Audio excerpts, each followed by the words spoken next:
All right, so hi everyone, my name is Alistair MacGregor. I'm the Member of Parliament for the riding of Couch and Malahat-Langford, and I am joined here today with Lori Yanni DiNardo, the Area Director in the CVRD for Couch and Bay, by NDP Leader Jagmeet Singh, and Genevieve Singleton, who is a nature educator and a environmental activist. Yes. So as Vancouver Islanders, we know that the marine environment very much shapes who we are and how we live. A lot of people come here because they are attracted to our coastal ways and the natural beauty that surrounds our communities. And our coastal environment is a big draw for tourism. A large part of our economy depends on it, and many people find their jobs linked to the waterway, whether it's recreational fishing, commercial fishing, or transport of goods and services. We all depend on the water, but it's also home to some incredible maritime species that we as local Vancouver Islanders really take to heart. And we have some very iconic species here, notably the southern resident killer whale population.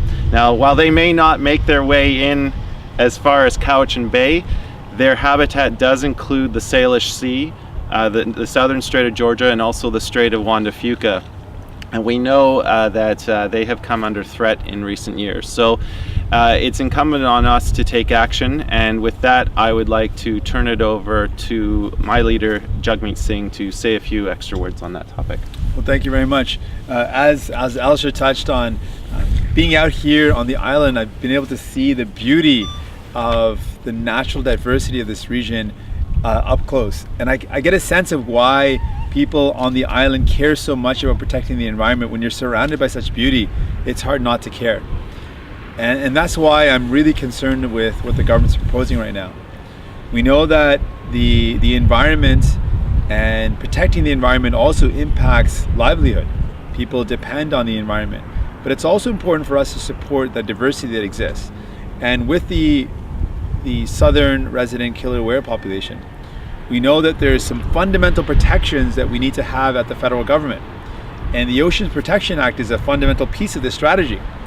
Well, what the government's doing is they're saying that they're going to kill that piece of legislation that will protect this beautiful, diverse land and water, this area. They're saying that they're going to kill that plan if the Trans Mountain pipeline is in any way slowed down or delayed or stopped. So basically what the federal Liberal government is doing is they're holding the killer whales hostage. They're holding the environment hostage until they get what they want. That is completely unacceptable. We need to be defending the environment. We need to be having a principled approach to protecting the coastline and the oceans. This is not leadership. This is not acceptable. And we're going to fight to ensure that the oceans are protected and that these beautiful marine species are protected. And with that, I'll turn it over to Genevieve Singleton. Genevieve and I have known each other for a few years now, and I can personally attest to the commitment that she brings to these issues, a very strong local voice for our environment, both on land and in the water. So Genevieve, if you can say a few words, please. Thank you, Alistair, and thank you, Jagmeet, for what you said, and Lori. As I stand here on Cowichan unceded territory, in land right here where I'm standing that has long been used by Cowichan tribes by millennia, and behind us is the food basket of the Cowichan Valley. We are surrounded up the valley here with an incredible watershed that is heavily impacted. Chinook salmon are the main food of our southern resident killer whales. Our whales are dying of starvation because there's not enough Chinook, and the Chinook need safe places to have refuge, which they don't have. Our lakes, our rivers are getting too hot. We have water supply issues. So it's not just about what's happening in the Salish Sea, it is the whole environment surrounding it. We need to have the southern killer whale killer whale population created as a SARA species at risk, legislation covering it, and we also need that on our Chinook salmon. Once upon a time in London, England, in the sporting clubs there would be posted on the walls the numbers of our fish in the Cowichan River. People came from over the world to fish here. They don't do that anymore. Those fish are under siege, our whales are under siege, and most of all, this incredible Salish Sea that we are fortunate to call home is under siege by the concern of increased tanker traffic. We all recognize we continue to use oil and fossil fuels, unfortunately, as we find our way out of it. But currently, we are looking at increasing that traffic so many times. And one leak, one accident, and these foreshores that I take children on, hundreds over the years, thousands, to show them the treasures of our marine environment will be destroyed. That food basket for our Cowichan tribes and all the First Nations that call our coastline home will be gone. It is our absolute imperative to do everything that we can stop that and to be sure that we have a marine protection plan in place and a government that cares most of all about nature, because without that we have nothing. Thank you for that, Genevieve. And now I'll turn it over to Lori Yanni Donardo, who I've also known for a number of years. And Lori, as the local area director, has been very much involved in rehabilitation efforts right here in Cowichan Bay. And she knows a lot about these waters, the people who work on it, but also the people who are working so hard to make sure that it's there for future generations, not just people, but all kinds of marine life. So Lori, if you can add a few words. Thank you, Alistair, and thank you both for coming. And I'd also like to say that this is really important that we, in the estuary that you see around us, how valuable it is to our community. And at the local government level, it's about land use. So we have a lot of responsibility in that way, and we'd like to see all other levels of government also take on that responsibility, and we've been working very hard here. And as the Cowichan people and the Coast Salish on the Coast Salish lands would say, when the tide is out, their table is set.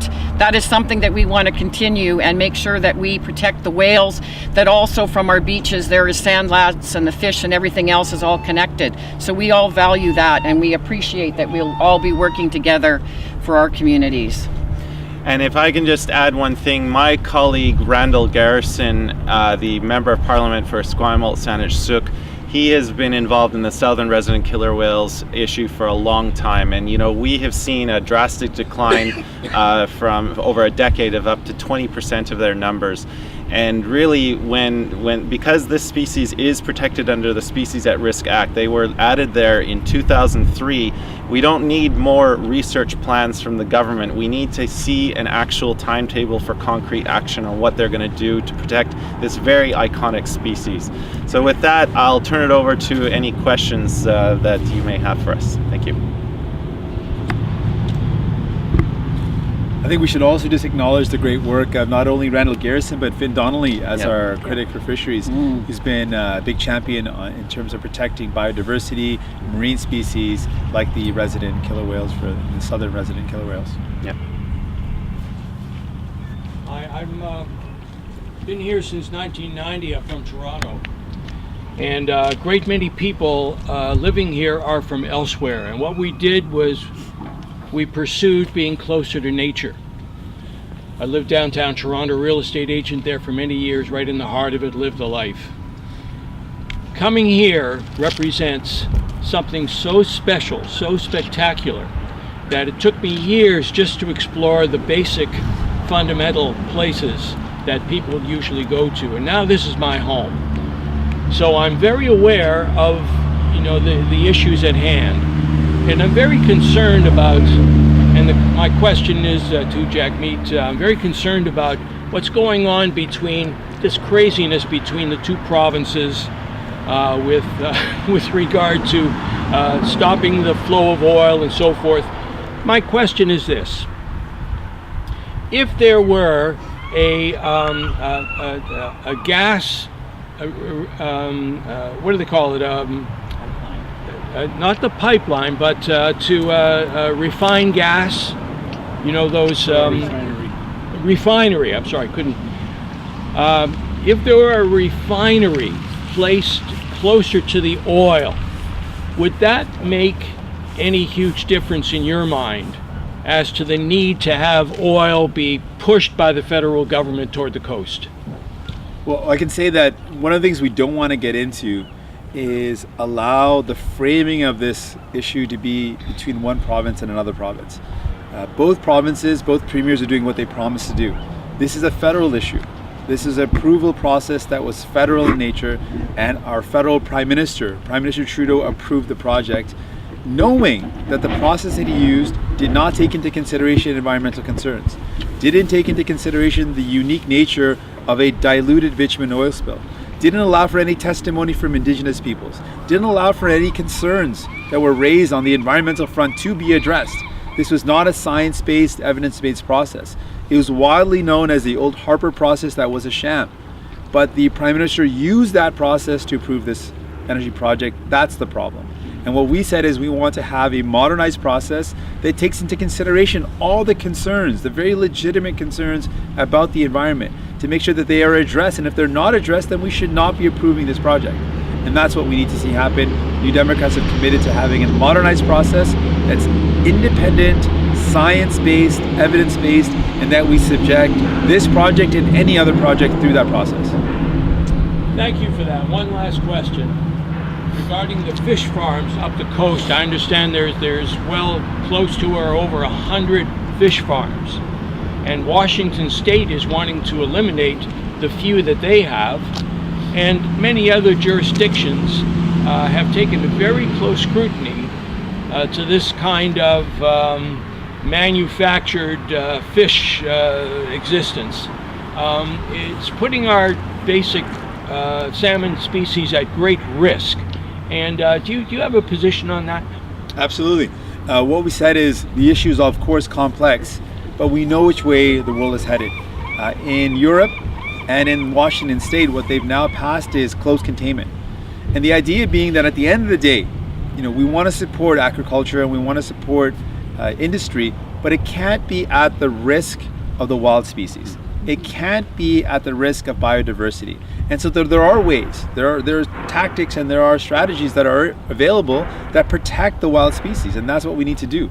And that's why close containment is one strategy. There's others, but we need to make sure that the fundamental principle that we have is how do we protect the natural stock of any species, and in this case it's salmon, but there's other examples where we need to protect the wild stock and take steps that ensure that they're robust and a vibrant population for the environmental impact, but also for all the jobs that rely on the wild species as well. So that's our... And if I can add to that, we have already been working on this issue in this Parliament. My colleague Finn Donnelly, his private member's bill dealt with that very issue, and unfortunately the government and the Conservatives voted against it. So we have been trying to put our words into action with an actual legislative framework that would give people who have current aquaculture operations in the water time to transition to an on-land type of system. So the issue is by no means dead for us. It's something, as Jagmeet said, that's very important to us, especially on coastal communities, that we'll continue to be fighting for.